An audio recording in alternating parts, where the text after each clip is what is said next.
How to deposit money in Phantom Wallet. Hey everybody, if you guys are also wondering how to do so, in today's video we will be guiding you through the process. So what you may do is you may just head over and open the Phantom Wallet application and log in into your account first. And then once you are logged in, the easiest method you can apply up is once you are logged in, look out for the receive option on your screen. Just go ahead and find it up, tap on it, and once you find tap on it, here you'll be finding different cryptos available. For example, Solana, Ethereum, or anything.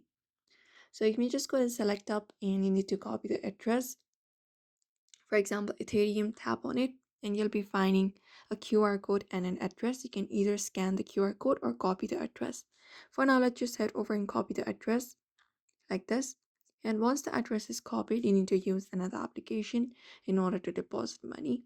So for that, you can head over and open up any other applications such as Binance, Bybit, etc.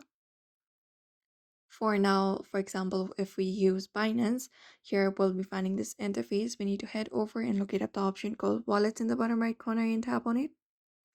And once you tap on it, you'll be taken to the section. Now from the crypto section, you may just scroll down and look out for Ethereum or any other crypto that you're choosing. So once you select it up, what you need to do is you may just go and look out for the option called deposit and or withdraw. And once you tap on withdraw, you may just go ahead and tap on send via crypto network. And once you do, here you need to paste in the address that you would like your Phantom Wallet address that we copied earlier. After that, provide in the network and your withdrawal amount and tap on withdraw.